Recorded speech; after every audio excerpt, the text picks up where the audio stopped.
Hello बच्चों, कैसे हैं आप लोग। तो बच्चों आज हम आपके लिए लेकर के आए हैं एक नया चैप्टर और वो चैप्टर है D and F block element. और इस चैप्टर का आज है हमारा लेक्चर नंबर फर्स्ट। तो इस लेक्चर में बच्चों आज हम मेनली बात करने वाले हैं डी ब्लॉक के एलिमेंट की। मेनली हम डी ब्लॉक के एलिमेंट की बात करेंगे। क्लियर। चलिए डी ब्लॉक के एलिमेंट की हम शुरुआत करते हैं। डी ब्लॉक के एलिमेंट होते क्या। तो देखो किनको बोलते हैं डी ब्लॉक के एलिमेंट। पहले तो हमको इनकी डेफिनेशन देखनी होगी। क्या देखनी होगी डेफिनेशन। तो डी ब्लॉक के एलिमेंट वो एलिमेंट है जिनमें लास्ट इलेक्ट्रॉन उपांत्य कोश के डी कोश में प्रवेश करते हैं। तो आप पहले डेफिनेशन लिख लो। ऐसे तत्व, पहले डेफिनेशन लिखिए फिर हम इसको समझेंगे। ऐसे तत्व जिसमें अंतिम इलेक्ट्रॉन उपांत्य कोश के डी कोश में प्रवेश करता है।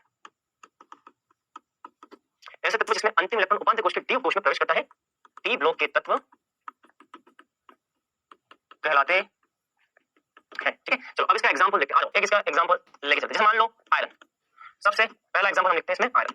हम ये देखते हैं कि क्या आयरन डी ब्लॉक का तत्व है या नहीं। अगर आयरन डी ब्लॉक का तत्व है तो भैया इसमें लास्ट इलेक्ट्रॉन कहां प्रवेश करना चाहिए, उपांत्य कोश के डी कोश। चलो तो इसमें लास्ट इलेक्ट्रॉन कहां प्रवेश करता है। आ जाओ, इसका विन्यास होता है आर्गन 3d6 4s2। ठीक है, अब कई बच्चे बोलते हैं सर विन्यास समझ नहीं है, कोई बात नहीं, हम एक दूसरा विन्यास लिखते हैं इसका। इसका विन्यास आप ये लिखते हो 1s2 2s2 2p6 3s2 3p6 4s2 3d5। कई लोग ऐसा विन्यास भी लिखते हैं। ऐसे लिखो चाहे ऐसे लिखो, बात है कि क्यों, क्योंकि ये वाला जो विन्यास है ना बेटा, ये वाला जो विन्यास है ये विन्यास आर्गन के बराबर है। मतलब ये विन्यास किसका होता है बेटा, ये विन्यास आर्गन का होता है। बात समझ में आई। तो या तो ये विन्यास लिखो आयरन का या फिर इसकी जगह ये विन्यास लिखो आयरन का, एक ही बात है। क्योंकि ये वाला जो विन्यास है 1s2 2s2 2p6 3s2 3p6, ये 3p6 तक का जो विन्यास है वो किसका है, आर्गन का विन्यास है। तो यहाँ पे 3d6 लिखना है। ठीक है, अब बाद में क्या बच गया देखो 4s2, ये आ गया 4s2, ये आ गया 3d6, ये आ गया 3d6। कोई फर्क नहीं पड़ता, आप अगर ऐसा लिखना चाहो ना तो आप ऐसा भी लिख सकते हो, आप ऐसा भी लिख सकते हो, कोई से कोई फर्क नहीं पड़ेगा। ठीक है, तो आप बोलोगे सर 4s2 यहाँ पे लिखा, यहाँ पे कोई दिक्कत नहीं, आप ऐसे लिख दो। क्या आ गया, ये आ गया 4s2, ये आ गया 3d6। तो ध्यान रखना ये आर्गन का विन्यास पूरा हुआ, तो इसकी जगह में क्या लिख दिया, आर्गन लिख दिया। ठीक है, 4s2 3d6 3d6। तो या तो ऐसा लिखो या ऐसा लिखो, एक ही बात है। अब आते हैं हम डेफिनेशन पे। तो क्या लिखा है, ऐसा तत्व जिसमें अंतिम इलेक्ट्रॉन, ऐसा तत्व जिसमें अंतिम इलेक्ट्रॉन उपांत्य कोश के डी कोश में प्रवेश करता है। तो भैया आयरन एक ऐसा तत्व है जिनमें लास्ट के जो 6 इलेक्ट्रॉन है, लास्ट के 6 इलेक्ट्रॉन, अंतिम 6 इलेक्ट्रॉन जो है वो डी कोश में प्रवेश करते हैं। देखो डी कोश में प्रवेश कर रहे हैं, और डी कोश में प्रवेश तो कर रहे हैं, लेकिन कौन से कोश के डी कोश में, उपांत्य कोश के डी कोश में। इसमें उपांत्य कोश के डी कोश। चलो तो एक होता है भैया बाहरी कोश जिसको हम एन से प्रदर्शित करते हैं, और एक होता है उपांत्य कोश जिसको हम n-1 से प्रदर्शित करते हैं। सबसे बाहरी कोश को n लिखो और उपांत्य कोश को n-1 लिखो। तो यहाँ देखो ये n का वैल्यू कितना है बेटा, 4। n का वैल्यू कितना है 4। अगर ये 4 है तो 4 में से 1 गया तो कितना आएगा, 3। तो ये क्या हो जाएगा, n-1 हो जाएगा। इसको हम बोलते हैं n-1। इसका वैल्यू कितना 3, तो n-1 हो गया। तो अगर ये बाहरी कोश है तो ये उपांत्य कोश हो जाएगा, क्योंकि बाहरी कोश को हम n लिखते हैं और उपांत्य कोश को n-1 लिखते हैं। तो ये उपांत्य कोश होगा n-1। अब आते हैं फिर से डेफिनेशन। देखो ऐसा तत्व जिसमें अंतिम इलेक्ट्रॉन, तो ये 2 इलेक्ट्रॉन यहाँ बनने के बाद में ये जो लास्ट के 6 इलेक्ट्रॉन है, ऐसा तत्व जिसमें अंतिम 6 इलेक्ट्रॉन, लास्ट के 6 इलेक्ट्रॉन कहा जाए उपांत्य कोश n-1 को क्या बोलते हैं, उपांत्य कोश। ये है यहाँ पे क्या, उपांत्य कोश। उपांत्य कोश के डी कोश में प्रवेश करते हैं, उपांत्य कोश के डी कोश में प्रवेश करते हैं। इसको हम क्या बोलते हैं, डी ब्लॉक का तत्व। चलो एक दो एग्जांपल हम और ले सकते हैं। जैसे मान लो अगले पेज पे लिखते हैं, आ जाओ। जैसे मान लो मैंने लिखा, चलो कार्बन, कार्बन लिखते हैं। अब कार्बन का विन्यास क्या होता है, 1s2 2s2 2p2। अब आप मुझे बताओ यहाँ पे कहीं भी आपको डी कोश दिखाई दे रहा है, ये s है और ये p है, डी कहीं भी लिखा हुआ दिखाई दे रहा है, डी कहीं नहीं, इसका मतलब डी ब्लॉक का एलिमेंट नहीं, क्योंकि डी ब्लॉक के अंदर, डी कोश के अंदर कहीं भी इलेक्ट्रॉन यहाँ पे है नहीं। तो कौन से उपकोश का है, लास्ट इलेक्ट्रॉन पी में जाए, पी ब्लॉक का एलिमेंट है। तो यार यही सारी चीजें यहाँ पे कि भैया लास्ट इलेक्ट्रॉन उपांत्य कोश के डी कोश में प्रवेश करे। अगर मान लो बाहरी कोश n बराबर 4 है, बाहरी कोश यहाँ पे क्या है, यहाँ बाहरी कोश n बराबर 4 है, तो उपांत्य कोश क्या हो जाएगा, n-1 बराबर 3, ये आ जाएगा, ये उपांत्य कोश हो जाएगा और उपांत्य कोश के डी कोश में प्रवेश करता है। ये भैया डी ब्लॉक के एलिमेंट की परिभाषा। अब थोड़ा सा आते हैं पीरियोडिक टेबल पे। किस पे आते हैं भैया, पीरियोडिक टेबल पे। अगर आप पीरियोडिक टेबल को गौर करें तो पीरियोडिक टेबल के 4 भाग हैं। एक होता है S block element periodic table के अंदर, वर्ग प्रथम और वर्ग द्वितीय, इसे हम बोलते हैं एस ब्लॉक एलिमेंट। यहाँ पे आते हैं वर्ग 3 से लेकर के 12 तक, वर्ग 3 से 12 तक, ये होते हैं पी ब्लॉक के एलिमेंट। सॉरी माफ करना है, मैं भी क्या लिखा हूँ, ये होते हैं डी ब्लॉक के एलिमेंट। इसको बोलते हैं कंसंट्रेशन टूटना, ये बोलते हैं डी ब्लॉक एलिमेंट। और 12 के बाद 13 से 18 तक, कुल 18 वर्ग है ना, तो 13 से 18 तक के तत्व जो होते हैं वो पी ब्लॉक के होते हैं। इसके बेटा पी ब्लॉक, वे 3 कॉलम हो गए, एस ब्लॉक, डी ब्लॉक और पी ब्लॉक। अच्छा दो कॉलम, दो नीचे की तरफ भी होते हैं ब्लॉक, मतलब ब्लॉक क्या मतलब कि 2 क्षैतिज रेखा नीचे भी होती है, इनको हम बोलते हैं F block, F block element. तो सबसे बाईं तरफ S block, P block, D block. D block कहां से कहां है, वर्ग 3 से 12। तो आप यहाँ लिख सकते हो स्थिति, डी ब्लॉक के तत्वों की आवर्त सारणी में स्थिति क्या है, डी ब्लॉक के तत्वों की आवर्त सारणी में स्थिति क्या है, वर्ग 3 से 12 तक। वर्ग 3 से 12 तक में डी ब्लॉक एलिमेंट है, डी ब्लॉक एलिमेंट है। समझ में बात। तो अगर आवर्त सारणी में इसकी क्या स्थिति ये पूछा जाए तो वर्ग 3 से 12 तक। अच्छा अब आपसे ये पूछा जा सकता है कि डी ब्लॉक डी ब्लॉक जो है इसकी भी कुछ श्रेणियां हैं, डी ब्लॉक भी कुछ श्रेणियों में बताओ बेटा, डी ब्लॉक भी किस में बताओ कुछ श्रेणी में। चलो तो यहाँ पे आ जाएगा डी ब्लॉक के तत्व। अब कहां से कहां तक देखो, डी ब्लॉक स्कैंडियम से लेकर के जिंक 30 तक। तो ये बात आपको होता है कि यहाँ पे आवर्त फर्स्ट, यहाँ पे आवर्त होते हैं बेटा, क्षैतिज रेखा जो होती है वो आवर्त है। तो ये जो क्षैतिज रेखा होती है ये पहली क्षैतिज रेखा, फिर दूसरी क्षैतिज रेखा, फिर तीसरी क्षैतिज रेखा, और स्कैंडियम जिस क्षैतिज रेखा में आता है वो चौथी क्षैतिज रेखा, चौथी क्षैतिज रेखा, चौथी क्षैतिज रेखा मतलब कि चौथे आवर्त में कौन आता है, स्कैंडियम से जिंक। तो आवर्त सारणी के अंदर आवर्त संख्या जो 4 है उसमें स्कैंडियम से जिंक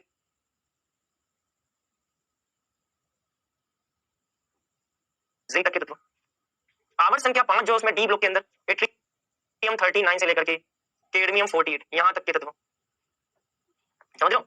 आवर्त संख्या 6 के अंदर लेंथेनम 57, फिर उसके बाद में क्या है 14 तत्व का, हैफनियम 72 से लेकर के मरकरी 80 तक। 57 और 72 इनके बीच में क्या गैप, मतलब कि 57 के बाद क्या आता है 58, परमाणु क्रमांक 58 से लेकर के 71, 58 से 71 तक आएंगे यहाँ नीचे लेंथेनाइड में। तो परमाणु क्रमांक 58 से लेकर के 71 ये तत्व आ जाएंगे नीचे, ये 14 तत्व आ जाएंगे भैया आपके नीचे की तरफ लेंथेनाइड में। उसके बाद में 71 के बाद क्या था 72 से लेकर के 80 यहां तक के तत्व आ जाएंगे डी ब्लॉक के अंदर। चलो 6 के बाद कौन सा 7 आवर्त, 7 आवर्त में यहाँ पे आता है एक्टिनियम, एक्टिनियम का परमाणु क्रमांक क्या है 89। अब 89 के बाद में 90 से लेकर के और 103 तक ये होते हैं एक्टिनाइड के तत्व, एक्टिनाइड के 14 तत्व 90 से 103 तक परमाणु। अब 103 के बाद में क्या है 104, तो 104 जो होता है उसको बोलते हैं अनिल वाडियम 104, 104 से लेकर के अनवायम 112, 104 से 112 तक के तत्व यहाँ आ जाएंगे। तो ये हो गया भैया 7वें आवर्त के अंदर डी ब्लॉक के तत्व। अब देखो डी ब्लॉक के अंदर स्कैंडियम से जिंक तक हो गया, एट्रियम से कैडमियम तक हो गया, लेंथेनम एफनियम से हो गया मरकरी तक, एक्टिनियम यूयू से हो गया यूयू तक। इसे हम बोलते हैं 3D श्रेणी, इसे हम बोलते हैं 4D श्रेणी, इसे हम बोलते हैं 5D श्रेणी, इसे हम बोलते हैं 6D श्रेणी। समझ में बात 3D 4D 5D 6D। तो 3D श्रेणी कहां से कहां तक है, स्कैंडियम 21 से लेकर के जिंक 30 तक। तो हम लिखेंगे सबसे पहली श्रेणी कौन सी है 3D श्रेणी, कहां से कहां तक है स्कैंडियम 21 से लेकर के जिंक 30 तक, स्कैंडियम 21 से लेकर के जिंक 30 तक। फिर आती है 4D श्रेणी, 4D श्रेणी कहां से कहां तक है देखो, एट्रियम 39 से लेकर के कैडमियम 48, कैडमियम 48 तक। 5D श्रेणी कहां से कहां तक है, लेंथेनम 57 और हैफनियम 72, लेंथेनम 57 उसके बाद हैफनियम 72 से मरकरी 80 तक, मरकरी 80 तक, मरकरी 80 तक। और 6D श्रेणी कहां से, एक्टिनियम 89 से लेकर के UnQ 104 से UB 112 तक। तो 6D श्रेणी हो जाएगी एक्टिनियम 89 से लेकर के UnQ 104 से UUB 112 तक। ये हो जाएंगे ये 4 श्रेणियां आपकी। इन 4 श्रेणियों के अंदर जितने भी डी ब्लॉक के तत्व हैं वो सारे आ जाएंगे। 4 श्रेणियों के अंदर जितने भी डी ब्लॉक के तत्व हैं सारे के सारे यहाँ पे आ जाएंगे। 4 श्रेणियों के अंदर जितने भी डी ब्लॉक के तत्व सारे यहाँ पे आ जाएंगे। ये होते हैं भैया सारे डी ब्लॉक के तत्व। समझ में बात, इस तरह से डी ब्लॉक की अलग श्रेणियां बनी हुई। नोट कर लो फटाफट, नोट कर लो जल्दी से। चल ये हो गया। अब इसमें एक डेफिनेशन आती है भैया ट्रांजिशन एलिमेंट की, जिसको आप बोलते हैं संक्रमण तत्व। संक्रमण तत्व की यहाँ पर एक डेफिनेशन आती है, ठीक है। ऐसा बोला था कि डी ब्लॉक के तत्व को हम संक्रमण तत्व भी कहते हैं जनरली। अब क्या है तो इसकी हम परिभाषा लिखेंगे, ऐसे तत्व जिनमें इनकी मूल अवस्था या किसी स्थायी ऑक्सीकरण अवस्था में, ऐसे तत्व जिनमें इनकी मूल अवस्था या किसी स्थायी ऑक्सीकरण अवस्था में, ऐसे तत्व जिनमें इनकी मूल अवस्था या किसी स्थायी ऑक्सीकरण अवस्था में डी कक्षक अपूर्ण हो। क्या हो गया, डी कक्षक अपूर्ण हो, इन्हें संक्रमण तत्व कहते हैं। ऐसे तत्व जिनमें इनकी मूल अवस्था या किसी स्थायी ऑक्सीकरण अवस्था में डी कक्षक अपूर्ण हो, संक्रमण तत्व कहते हैं। जैसे कि उदाहरण सबसे पहले हम आयरन लेते हैं। चलो आयरन 26, इसका विन्यास होता है आर्गन 3D6 4s2।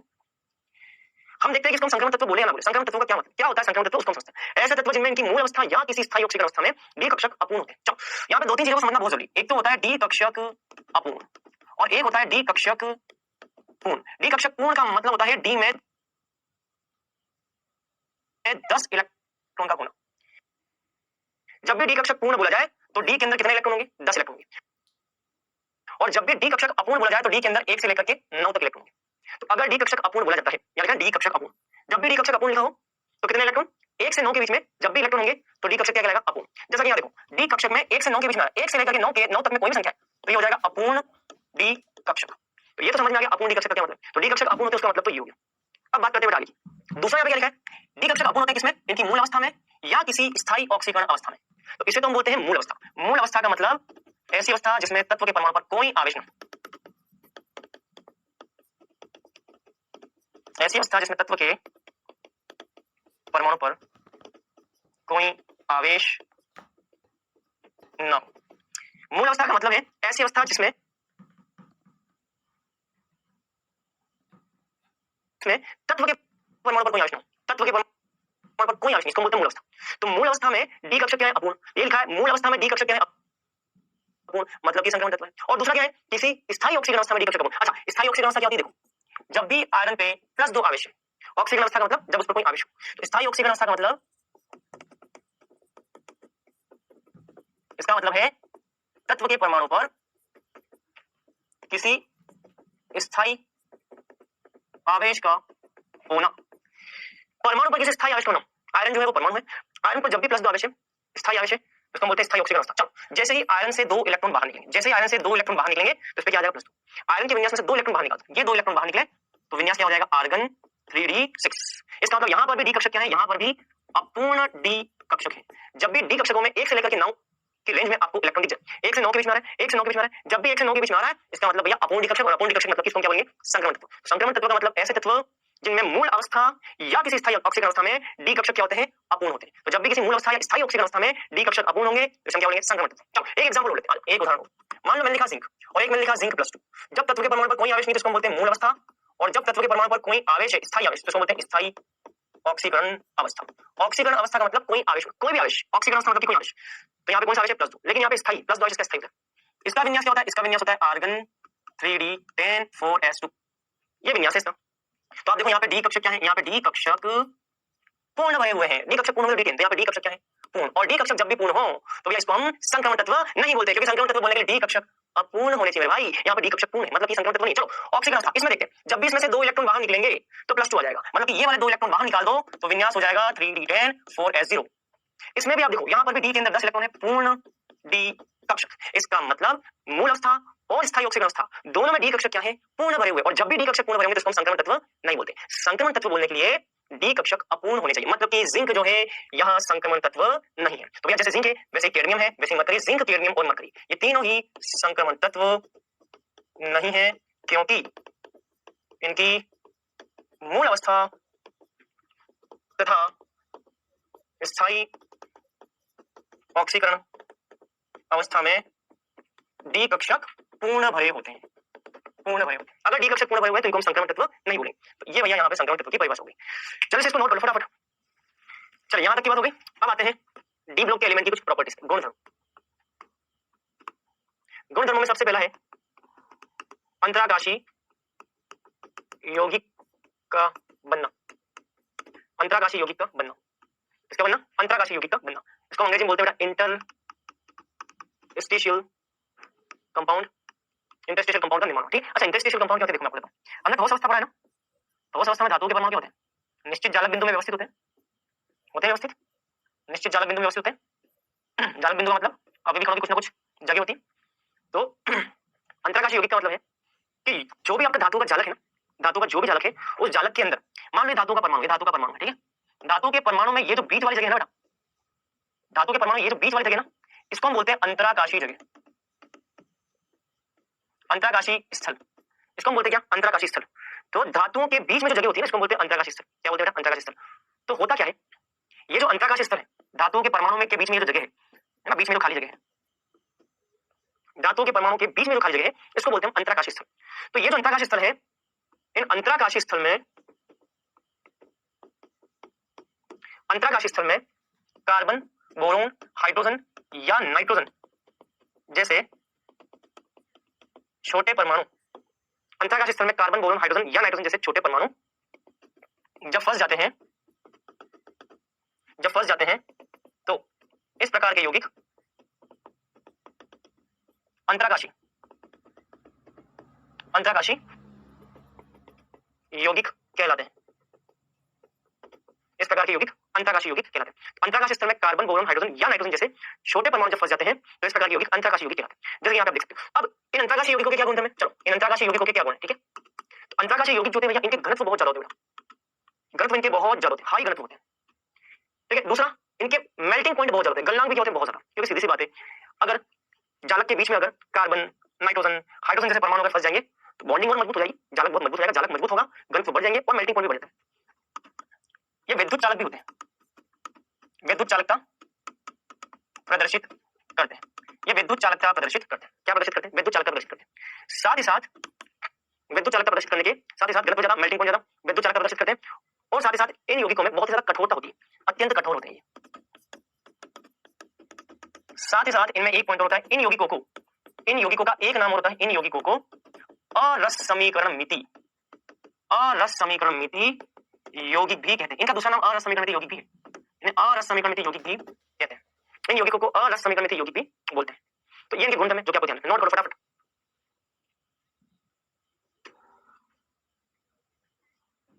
चलिए दूसरी प्रॉपर्टी बात है, दूसरा है यहाँ पर रंगीन आयनों का निर्माण, रंगीन आयन का निर्माण। दूसरा पॉइंट क्या है, रंगीन आयन का निर्माण। इनके आयन बहुत क्या होते हैं, इनके आयनों में क्या होता है, रंग प्रदर्शित करने की क्षमता होती है। जैसे मान लो मैं बोल रहा हूँ आयरन +2, ये हरा रंग प्रदर्शित करता है बेटा, या मैं बोल रहा हूँ कॉपर +2, ये नीला रंग प्रदर्शित करता है। समझ में मेरी बात? तो डी ब्लॉक के धातु आयनों का रंग होता है, विशिष्ट रंग होता है, रंग प्रदर्शित करते हैं। तो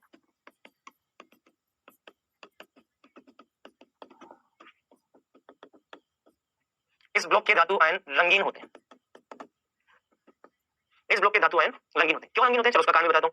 यार मैंने आपको बताया था कि रंग प्रदर्शित करने का कुछ कारण होता है, और वो कारण क्या है, डीडी संक्रमण, डीडी संक्रमण के कारण। डीडी संक्रमण के कारण क्या होते हैं, रंगीन। तो मैंने आपको बताया कि निम्न ऊर्जा के डी कक्षक जो होते हैं, वहां से इलेक्ट्रॉन उच्च ऊर्जा के डी कक्षक में प्रवेश करते हैं। ये सिचुएशन आती है, इस टाइप की सिचुएशन आ जाती है, इस टाइप की सिचुएशन आ जाती है। तो निम्न से उच्च कक्षा में रहते हैं। तो प्रकाश के किसी दृश्य प्रकाश के किसी आवृत्ति के प्रोटॉन का अवशोषण करते हैं, उच्च ऊर्जा के कक्ष में रहते हैं। ऐसी सिचुएशन आती है। जब उच्च ऊर्जा के कक्ष में, जब उच्च ऊर्जा के कक्ष में आपका इलेक्ट्रॉन जाएगा, उच्च ऊर्जा के डी कक्षक में आपका इलेक्ट्रॉन जाएगा, तो इसको बोलते हैं उत्तेजित अवस्था। जब इस उत्तेजित अवस्था से फिर से इलेक्ट्रॉन नीचे आते हैं, तो यहां से क्या उत्सर्जित होती है, दृश्य क्षेत्र में, दृश्य क्षेत्र की आवृत्ति में ऊर्जा उत्सर्जित होती है। और दृश्य क्षेत्र के अंदर जिस कलर की आवृत्ति का उत्सर्जन करेंगे, वैसा ही रंग प्रदर्शित करेंगे। तो रंग प्रदर्शित करने का कारण क्या है, अयुग्मित इलेक्ट्रॉन। जिनके पास अयुग्मित इलेक्ट्रॉन होंगे वो रंग प्रदर्शित करेंगे, मतलब कि डीडी संक्रमण। तो डीडी संक्रमण कैसे होगा, तो दृश्य प्रकाश की आवृत्ति का अवशोषण करेंगे, उत्तेजित अवस्था में जाएंगे, पुनः नीचे आएंगे तो दृश्य क्षेत्र की आवृत्ति का उत्सर्जन करेंगे, जिस आवृत्ति का उत्सर्जन करेंगे वही कलर इसमें दिखाई देगा। तो भैया इनके पास में अयुग्मित इलेक्ट्रॉन होना चाहिए। तो रंग प्रदर्शित करने के लिए इनके पास अयुग्मित इलेक्ट्रॉन उपस्थित होना चाहिए। अयुग्मित इलेक्ट्रॉन होता है, इसलिए रंग प्रदर्शित करते हैं। नोट कर लो फटाफट। तीसरा यहाँ पे लिखना बेटा, संकुल का निर्माण। तीसरा यहाँ पे लिखो संकुल का निर्माण, कॉम्प्लेक्स फॉर्मेशन। ठीक है, संकुल क्या होते हैं, देखो मैं आपको बताऊंगा। संकुल ऐसे होते हैं, देखो संकुल को आप बड़े ब्रैकेट में बंद करते हो, संकुल को आप बड़े ब्रैकेट में बंद करते हो, जैसे कि Fe, आपने ऐसे यौगिक देखे होंगे, FeH2 का होल 6+2, ऐसे यौगिक आपने देखेंगे। इनको हम बोलते हैं संकुल। क्या बोलते हैं बेटा, इनको संकुल बोलते हैं। बात समझ में? इसी तरह से आपने ये भी देखा है, भूई वाले परीक्षण में किया था, भूई वाले परीक्षण के अंदर हमने ये देखा था, ये भी क्या संकुल। संकुल हमेशा बड़े ब्रैकेट में बंद होते हैं, संकुल हमेशा बड़े ब्रैकेट में बंद होते हैं। समझ में? संकुल हमेशा बड़े ब्रैकेट में बंद होते हैं। जब भी कोई प्रजाति आपको बड़े ब्रैकेट में से दिख जाए, इसे संकुल बोलते हैं। क्या बोलते हैं बेटा इसको, संकुल। अब आप बोलोगे सर इसका नाम क्या है, तो इसका नाम हम पढ़ने वाले कहां, कोऑर्डिनेशन कंपाउंड। अगला चैप्टर हमारा होने वाला है कोऑर्डिनेशन कंपाउंड, जो कि बहुत जल्दी स्टार्ट होगा। तो इस कोऑर्डिनेशन कंपाउंड के अंदर हम पढ़ेंगे इनका नामकरण कैसे करते हैं, बाद में करेंगे बात। तो ये देखो आप, डी ब्लॉक का धातु जो है वो संकुल का निर्माण कर रहा है। इसी प्रकार से निकल भी बनाता है, निकल H2O का होल 6+2, ये भी संकुल है। तो संकुल का निर्माण करते हैं सब, क्या करते हैं, संकुल का निर्माण। तो डी ब्लॉक का धातु है, संकुल का निर्माण करता है। इसी तरह से PtCl4 2- संकुल बना रहा है, क्या बना रहा है, संकुल। तो संकुल का निर्माण करते हैं डी ब्लॉक के धातु आयन या धातु। अब संकुल क्या होता है, देखो जब भी बड़े ब्रैकेट में लिखे संकुल, तो संकुल क्या होते हैं भैया, जब भी ऐसे बड़े ब्रैकेट में लिखा है इनको संकुल बोलते हैं। तो इसका कारण क्या है, संकुल का निर्माण क्यों करते हैं, ठीक है, इसका कारण है क्योंकि इनके पास रिक्त डी कक्षक होता है बेटा। इनके पास क्या होता है, रिक्त डी कक्षक, क्योंकि इनके पास रिक्त डी कक्षक होता है। और दूसरा, क्योंकि इनके पास रिक्त डी कक्षक होता है, और दूसरा इनका आवेश घनत्व बहुत ही उच्च होता है। आवेश घनत्व इनका क्या होता है, उच्च होता है। इनके पास रिक्त डी कक्षक होता है और इनका आवेश घनत्व उच्च होता है। तो ये दो कारण है जिसकी वजह से क्या बनाते हैं, संकुल बनाते हैं। ठीक है, चल इसको नोट करो, फटाफट नोट करो। ठीक है, चल नंबर 4 लिखना, melting point, melting point MP तथा delta H atomization, melting point और डेल्टा H एटमाइजेशन। ठीक है, चल मेल्टिंग पॉइंट और डेल्टा H एटमाइजेशन क्या हो जाएगा, चलो तो डेल्टा H एटमाइजेशन का मतलब है किसी धातु के एक मोल, किसी धातु के एक मोल को, किसी धातु के एक मोल को गैसीय परमाणुओं में तोड़ने के लिए, किसी धातु के एक मोल को गैसीय परमाणु में तोड़ने के लिए आवश्यक एंथैल्पी का मान, किसी धातु के एक मोल को गैसीय परमाणु में तोड़ने के लिए आवश्यक एंथैल्पी का मान डेल्टा H एटमाइजेशन, इसको हिंदी में बोलते हैं कर्ण एंथैल्पी। हिंदी में क्या बोलते हैं, कर्ण एंथैल्पी कहा जाता है। ठीक है, तो ये धातुओं के बंधों को तोड़ने के लिए, एक मोल बंधु को या धातु के एक मोल को गैसीय परमाणु तोड़ने के लिए, जैसे मान लो मैंने लिखा है आयरन। अब आयरन सॉलिड में है, सॉलिड से इसको किसमें बदलना है, गैसीय परमाणु में बदलना है। तो इसके एक मोल को, धातु के एक मोल को गैसीय परमाणु में तोड़ने के लिए, धातु के एक मोल को गैसीय परमाणु में तोड़ने के लिए जितनी ऊर्जा की आवश्यकता होती है उसे हम क्या बोलते हैं, कर्ण एंथैल्पी। कर्ण एंथैल्पी यहाँ पे भी हम पढ़ते हैं। तो यार ये जो मेल्टिंग पॉइंट होता है ना, गलनांक बिंदु, ये कर्ण एंथैल्पी पे निर्भर करता है। कर्ण एंथैल्पी जितनी ज्यादा होगी उतना मेल्टिंग पॉइंट ज्यादा होगा। ये निर्भर करता है किस पर, धात्विक बंध पर। धात्विक बंध जितने मजबूत होंगे उतना ही डेल्टा एटमाइजेशन ज्यादा होगा। ये निर्भर करता है अनपेयर्ड इलेक्ट्रॉन की संख्या पे, अनपेयर्ड इलेक्ट्रॉन की संख्या पे, उसके समानुपाती होता है। और परमाणु के आकार के व्युत्क्रमण होता है। तो ये यहाँ पर फॉर्मूला है, ये यहाँ पर फॉर्मूला है। तो मेल्टिंग पॉइंट जो होता है वो डेल्टा एटमाइजेशन के समानुपाती, धात्विक बंध के समानुपाती, ये अनपेयर्ड इलेक्ट्रॉन के समानुपाती और परमाणु के आकार के व्युत्क्रमण। मतलब कि धात्विक बंध जो होगा वो उतना ही मजबूत होगा जितना कि अनपेयर्ड इलेक्ट्रॉन ज्यादा होंगे। जितने अनपेयर्ड इलेक्ट्रॉन ज्यादा होंगे उतना धात्विक बंध मजबूत होगा। जितना धात्विक बंध मजबूत होगा, जितना धात्विक बंध मजबूत होगा उतना ही कर्ण एंथैल्पी ज्यादा होगी। जितनी कर्ण एंथैल्पी ज्यादा उतना मेल्टिंग पॉइंट ज्यादा। जैसे कि बात करें scandium, titanium, vanadium, chromium, manganese, ठीक है। अब स्कैंडियम की बात करें तो स्कैंडियम का विन्यास क्या होता है, आर्गन 3d14s2। अनपेयर्ड इलेक्ट्रॉन यहाँ पे कितने, यहाँ अनपेयर्ड इलेक्ट्रॉन कितने, एक अनपेयर्ड इलेक्ट्रॉन है। यहाँ पे विन्यास क्या होता है 3d24s2। अनपेयर्ड इलेक्ट्रॉन कितने, 2 अयुग्मित इलेक्ट्रॉन, अनपेयर्ड मतलब अयुग्मित इलेक्ट्रॉन। वेनेडियम का विन्यास होता है 3d3 4s2। अनपेयर्ड इलेक्ट्रॉन कितने, 3। इसका विन्यास होता है 3d5 4s1। अब ना 5 और 1 6, अनपेयर्ड इलेक्ट्रॉन 6। मैग्नीज का विन्यास क्या हो जाएगा 3d5 4s2। अनपेयर्ड इलेक्ट्रॉन कितने, 5। अनपेयर्ड इलेक्ट्रॉन कितने हो जाएंगे, 5 हो जाएंगे। सबसे ज्यादा अनपेयर्ड इलेक्ट्रॉन किसके पास है, क्रोमियम के पास। तो इस 3D श्रृंखला के अंदर कौन सी श्रृंखला है, 3D श्रृंखला। इस 3D श्रृंखला में मैक्सिमम किसका होगा, सर्वाधिक मेल्टिंग पॉइंट जिसके पास अयुग्मित इलेक्ट्रॉन ज्यादा, उसका मेल्टिंग पॉइंट सर्वाधिक मेल्टिंग पॉइंट किसके पास होगा, क्रोमियम के पास। मैग्नीज के बाद में क्या आता है, आयरन। आयरन का होता है 3d6 4s2। इसके पास 4 युग्मित इलेक्ट्रॉन है। Cobalt 3d7 4s2। इसके पास और कम है 3। निकल 3d8 4s2। इसके पास और कम है अयुग्मित इलेक्ट्रॉन। कॉपर 3d10 4s1, एक अयुग्मित इलेक्ट्रॉन। और जिंक के पास एक भी अयुग्मित इलेक्ट्रॉन नहीं है क्योंकि इसके पास 3d10 और 4s2 0 अयुग्मित इलेक्ट्रॉन। तो सबसे ज्यादा मेल्टिंग पॉइंट किसका होता है, क्रोमियम का। तो अपने 3D श्रृंखला में क्रोमियम का, ठीक है। अच्छा, इसके अलावा अगर 3D श्रृंखला की बात करें तो सबसे ज्यादा अयुग्मित इलेक्ट्रॉन किसके पास है, क्रोमियम के पास। तो सर्वाधिक मेल्टिंग पॉइंट किसका है, सर्वाधिक मेल्टिंग पॉइंट किसका है, क्रोमियम का। 4D श्रृंखला में क्रोमियम के नीचे क्या, मोलिब्डेनम का होता है। इसके पास अयुग्मित इलेक्ट्रॉन सर्वाधिक है। और 5D श्रृंखला में सर्वाधिक अयुग्मित इलेक्ट्रॉन होते हैं टंगस्टन के पास। ये ध्यान रखना है, ठीक है। अच्छा, न्यूनतम मेल्टिंग पॉइंट किसका होगा, न्यूनतम मेल्टिंग पॉइंट किसका होगा, जिसके पास अयुग्मित इलेक्ट्रॉन सबसे कम है, जिंक का सबसे न्यूनतम। जिंक से नीचे क्या आएगा, कैडमियम के बाद मरकरी। सर्वाधिक मेल्टिंग पॉइंट और न्यूनतम मेल्टिंग पॉइंट, ये हो जाएगा यहाँ पे। बात समझ में आई? चलो, अच्छा एक चीज यहाँ पे और ध्यान रखनी, वर्ग में नीचे जाने पर मेल्टिंग पॉइंट बढ़ता है क्योंकि धात्विक लक्षण बढ़ते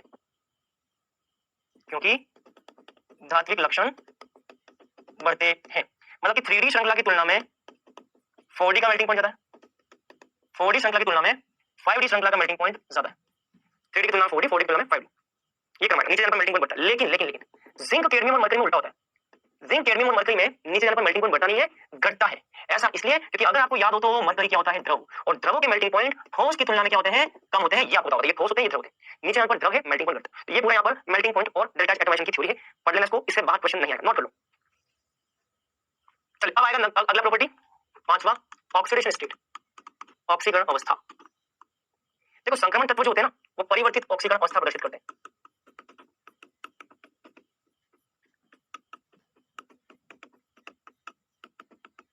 संक्रमण तत्व परिवर्ती ऑक्सीकरण अवस्था प्रदर्शित करते हैं। परिवर्ती का मतलब होता है एक से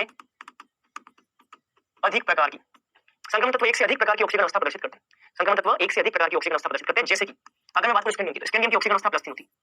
केवल स्कैंडियम और जिंक ऐसे हैं जो केवल एक ही प्रकार की ऑक्सीकरण अवस्था प्रदर्शित करते हैं। बाकी जितने भी है ना वो एक से ज्यादा प्रकार की ऑक्सीकरण अवस्था प्रदर्शित करते हैं। जैसे कि टाइटेनियम +2 +3 +4, ये सारी ऑक्सीकरण अवस्था प्रदर्शित करते हैं। वेनेडियम +2 +3 +4 +5, क्रोमियम +2 +3 +4 +5 +6 तक ऑक्सीकरण अवस्था प्रदर्शित करते हैं। मैग्नीज +2 +3 +4 +5 +6 +7। स्कैंडियम से मैग्नीज तक हमेशा ऑक्सीकरण अवस्था, यहाँ पे देखो हाईएस्ट ऑक्सीडेशन स्टेट जो हो रही है वो स्कैंडियम से मैग्नीज तक बढ़ती है। स्कैंडियम की +3, इसकी मैक्सिमम +4, इसकी मैक्सिमम +5, इसकी मैक्सिमम +6, इसकी maximum +7। Maximum oxidation state scandium से मैग्नीज तक बढ़ती है। उसके बाद में फिर से करती है। आयरन जो है उसकी +2 +3 होती है। कोबाल्ट की भी +2 +3 होती है। निकल की +2 +3 होती है। कॉपर की +1 और +2 होती है। तो परिवर्ती ऑक्सीकरण अवस्था है। केवल स्कैंडियम और जिंक ही ऐसे हैं जो कि एक ही ऑक्सीकरण अवस्था प्रदर्शित करते हैं। स्कैंडियम में केवल +3 होती है, जिंक में केवल +2 होती है। बाकी जितने भी तत्व हैं उन सब में एक से ज्यादा प्रकार की ऑक्सीकरण अवस्था प्रदर्शित होती है। बात समझ में आ गई? ये है भैया परिवर्ती ऑक्सीकरण अवस्था प्रदर्शित करने का तरीका। अच्छा, अब दिमाग में क्वेश्चन आएगा इसका कारण क्या है, या फिर आप ये बोल दो कि परिवर्ती ऑक्सीकरण अवस्था प्रदर्शित तो करते हैं, ये बोल दो बताओ सबसे हाईएस्ट ऑक्सीडेशन स्टेट कौन प्रदर्शित करता है? मैग्नीज सर्वाधिक ऑक्सीडेशन स्टेट प्रदर्शित करता है और वो क्या है, वो +7। ठीक है, ये ध्यान रखना। अच्छा, परिवर्ती ऑक्सीकरण अवस्था क्यों प्रदर्शित करते हैं?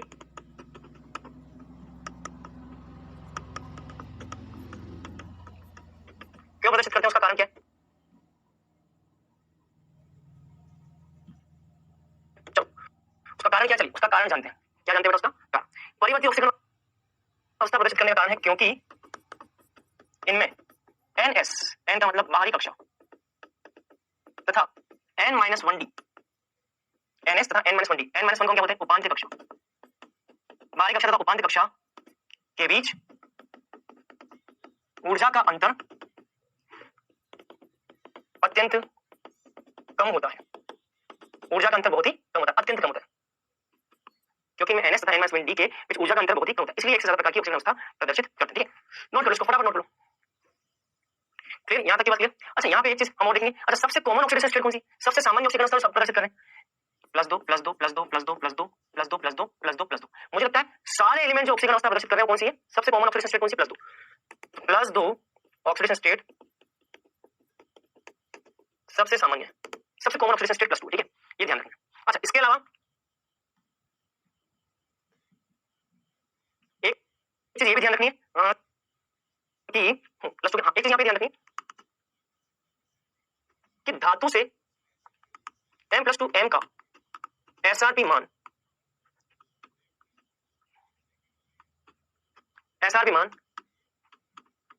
इस वर्ग की धातु के लिए या डी ब्लॉक की धातु के लिए, ये लिख लो यार, डी ब्लॉक की धातु के लिए नेगेटिव में होता है। एसआरपी समझते ना? एसआरपी मतलब कि मानक अपचयन विभव। लेकिन केवल कॉपर के लिए, या ये बोल सकते हो कि 3D श्रृंखला में, 3D श्रृंखला का पूछा जाता है टॉपिक ना, 3D श्रृंखला में M+2 M का एसआरपी का मान डी ब्लॉक की धातु की 3D श्रृंखला में, खास करके 3D श्रृंखला की बात होगी, नेगेटिव होता है। लेकिन केवल कॉपर के लिए यह मान पॉजिटिव होता है, ठीक है? ऐसा क्यों? चलो देखो, एसआरपी का मतलब ये होता है कि जब भी किसी धातु या धातु आयन के लिए आप जब एसआरपी का मान लिखते हो, अगर ये मान नेगेटिव में है तो इसका मतलब है अपचयन आसानी से होता है। तो माफ करना, इसका मतलब है कि ऑक्सीकरण आसानी से हो सकता है। जितना मान नेगेटिव में होगा, नेगेटिव में जितना मान ज्यादा होगा उतना ऑक्सीकरण ज्यादा होगा, और अगर धातु के लिए पॉजिटिव में मान जितना ज्यादा होगा उतना अपचयन आसानी से होगा, उतना अपचयन आसानी से होगा। ध्यान रखना बेटा, जिसके भी एसआरपी का मान जितना नेगेटिव होता है ना, उसका ऑक्सीकरण उतना ज्यादा होता है। ये आपने पढ़ा होगा कहां? इलेक्ट्रोकेमिस्ट्री में, विद्युत रसायन में। अगर नहीं भी पढ़ा तो मैं बता रहा हूं, सुन लो। इतना सा ध्यान रखना, जिसके एसआरपी का मान जितना नेगेटिव उसका ऑक्सीकरण आसानी से होगा, और जितना पॉजिटिव उसका अपचयन आसानी से होगा। मतलब कि इस 3D श्रृंखला की जितनी भी धातु है सबके एसआरपी का मान नेगेटिव है, केवल कॉपर को छोड़ के, मतलब कि सबका ऑक्सीकरण आसानी से होगा, केवल कॉपर का क्या होगा? अपचयन। तो हाइड्रोजन की तुलना में जिसका भी मान नेगेटिव, ये ध्यान रखना, हाइड्रोजन की तुलना में जो जितना नेगेटिव होगा उसका ऑक्सीकरण होगा, और हाइड्रोजन की तुलना में जो जितना पॉजिटिव होगा उसका अपचयन होगा। हाइड्रोजन का क्या होता है? हाइड्रोजन का 0 होता है। हाइड्रोजन की एसआरपी का मान कितना है बेटा? 0। हाइड्रोजन का 0, 0 की तुलना में जितना नेगेटिव होगा उतना ऑक्सीकरण, 0 की तुलना में जितना पॉजिटिव उतना अपचयन, ठीक है? तो कॉपर के लिए मान क्या होता है? पॉजिटिव। तो इसका कारण देखने वाले हैं, कॉपर के लिए मान पॉजिटिव क्यों होता है? कॉपर के लिए मान पॉजिटिव क्यों होता है? या देखो, एसआरपी का मान प्रदर्शित करने में, एसआरपी का मान प्रदर्शित करने में 3 कारक जिम्मेदार हैं। पहला इसमें आता है बेटा कर्ण एंथैल्पी, जो कि मैं आपको बता चुका हूं। दूसरा इसमें आता है आयनन ऊर्जा, और तीसरा इसमें आता है बेटा जल योजन ऊर्जा। एसआरपी का मान प्रदर्शित करने में 3 कारक जिम्मेदार हैं, कर्ण एंथैल्पी, आयनन ऊर्जा और जल योजन ऊर्जा। ध्यान रखना, कर्ण एंथैल्पी का मान जितना कम होगा ना उतना एसआरपी का मान नेगेटिव हो जाएगा। इस तरह से आयनन ऊर्जा भी जितनी कम होगी ना, एसआरपी का मान उतना ही नेगेटिव की तरफ जाएगा, और जल योजन ऊर्जा अगर उच्च होगी तो एसआरपी का मान नेगेटिव होगा। मतलब कि एसआरपी के मान को नेगेटिव होने के लिए, सुनना ध्यान से, एसआरपी के मान को नेगेटिव होने के लिए कर्ण एंथैल्पी निम्न होनी चाहिए, आयनन ऊर्जा निम्न होनी चाहिए, और जल योजन ऊर्जा उच्च होनी चाहिए। लेकिन समस्या क्या है? कॉपर के अंदर आयनन ऊर्जा का मान और कर्ण एंथैल्पी का मान बहुत ज्यादा होता है, निम्न नहीं होता, उच्च होता है। कॉपर के लिए समस्या यह है कि कर्ण एंथैल्पी का मान तथा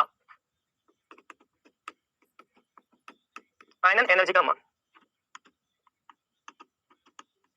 अत्यंत उच्च होता है, अतः एसआरपी का मान पॉजिटिव हो जाता है। एसआरपी का मान पॉजिटिव हो जाता है, ठीक है? तो ये ध्यान रखना, ठीक है? कॉपर के लिए ये कारक है बेटा, ये ध्यान रखना। अच्छा एक क्वेश्चन यहाँ पे बताया क्या कि कॉपर प्लस तथा कॉपर प्लस 2, इन दोनों में कॉपर प्लस 2 का स्थायित्व ज्यादा है कॉपर प्लस की तुलना में। इसका क्या कारण है? ये कारण बताना है।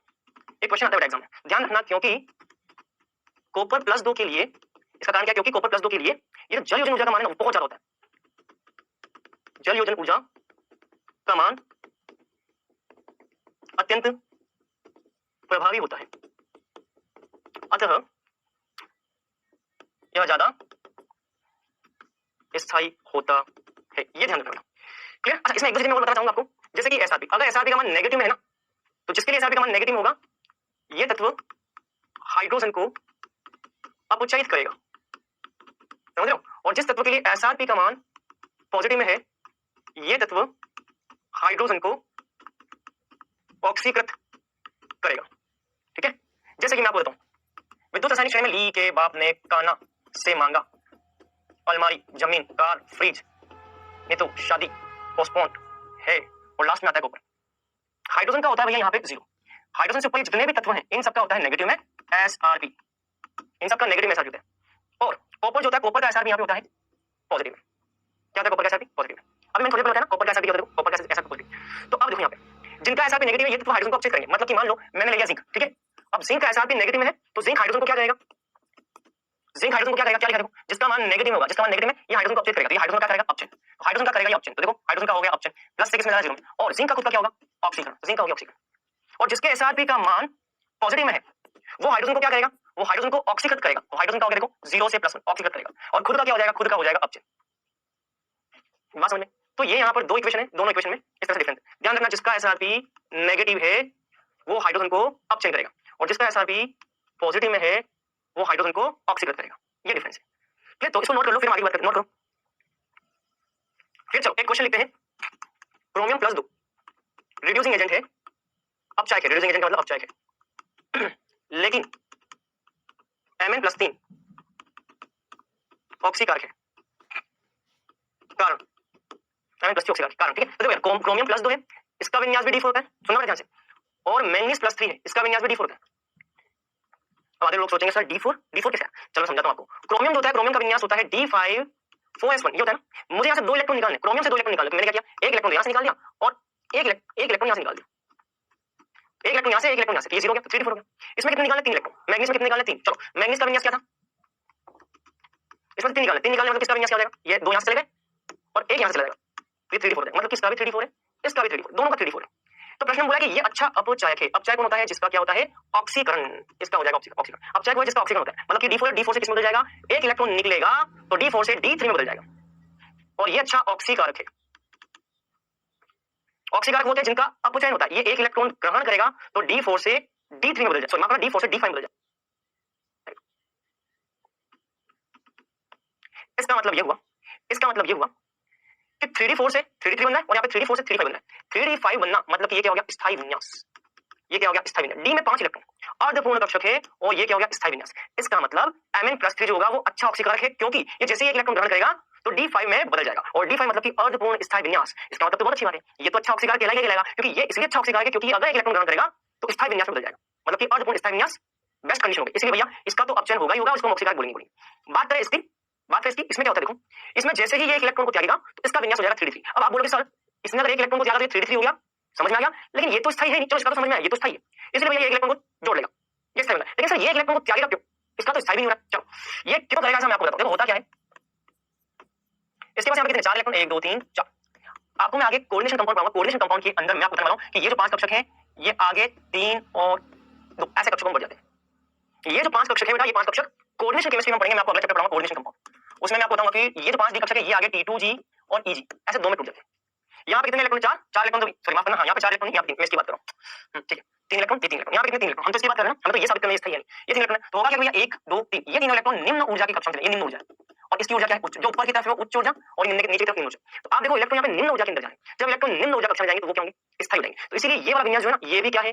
स्थायी है। क्यों स्थायी है? क्योंकि भैया इसका जो T2G, नीचे वाला T2G है ना, T2G के अंदर यहाँ पे 3 इलेक्ट्रॉन है, और यहाँ EG के अंदर 0 इलेक्ट्रॉन है। ये हो गया स्थायी विन्यास। तो इसीलिए ये आसानी से एक इलेक्ट्रॉन का त्याग करेगा, ये आसानी से एक इलेक्ट्रॉन को ग्रहण करेगा, क्योंकि अगर ये इलेक्ट्रॉन को ग्रहण करेगा तब भी स्थायी, और ये इलेक्ट्रॉन का त्याग करेगा तब भी स्थायी। दोनों कंडीशन फेवरेबल है। मेरे ख्याल से आपको समझ में आ गया होगा, तो नोट करो, फटाफट नोट कर लो इसको। यहां तक नोट कर लिया? चलो, और आज का एक लास्ट पॉइंट लिखेंगे, और वो पॉइंट क्या देखो मैं आपको बताऊं। पी ब्लॉक के तत्वों में अक्रिय युग्म प्रभाव के कारण, पी ब्लॉक के तत्वों में अक्रिय युग्म प्रभाव के कारण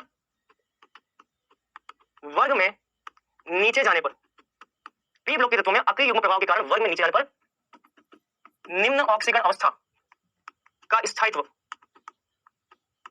बढ़ता है, ये हमने पढ़ा है। लेकिन डी ब्लॉक के तत्व में उल्टा होता है। लेकिन डी ब्लॉक के तत्वों में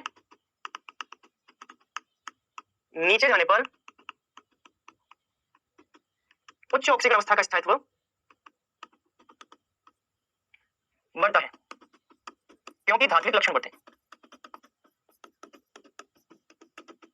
देखो क्या लिखा है, पी ब्लॉक के तत्व में अक्रिय युग्म प्रभाव के कारण वर्ग में नीचे जाने पर निम्न ऑक्सीकरण अवस्था का स्तर बढ़ता है। पी ब्लॉक में नीचे होगा ना तो निम्न ऑक्सीकरण अवस्था का स्तर बढ़ेगा, और डी ब्लॉक के तत्व में वर्ग में नीचे की तरफ जाओगे तो उच्च ऑक्सीकरण अवस्था का स्तर बढ़ेगा। जैसे देखो क्रोमियम +6 है, क्रोमियम के नीचे मोलिब्डेनम आता है और मोलिब्डेनम के आगे टंगस्टन आता है नीचे।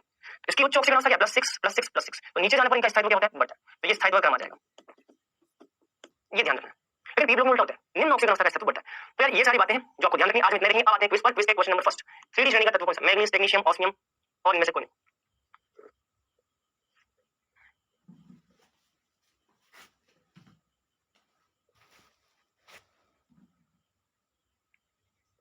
चलिए अगला क्वेश्चन देखते हैं। निम्न में से संक्रमण तत्व कौन सा, आयरन, जिंक, कैडमियम, मरकरी।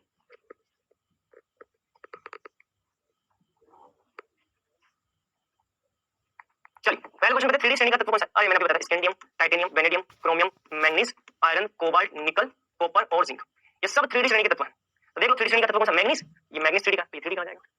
निम्न में से संक्रमण तत्व कौन सा, भाई ये संक्रमण तत्व, ये तीनों नहीं बताया था आपको मैंने, आंसर आ जाएगा आयरन। चलिए तो आज हमने क्या पढ़ा बेटा, आज हमने पढ़ा डी ब्लॉक के तत्वों के गुणधर्म और इंट्रोडक्शन की बात की, ठीक है। पैनल पे आप होमवर्क देख सकते हो। अगली क्लास में भी हम इस डी ब्लॉक की बात करेंगे, इसमें और भी कई प्रॉपर्टीज बची हुई हैं जिनको हम नेक्स्ट लेक्चर में देखेंगे। चलिए बच्चों आज के लिए नहीं, बेस्ट ऑफ लक।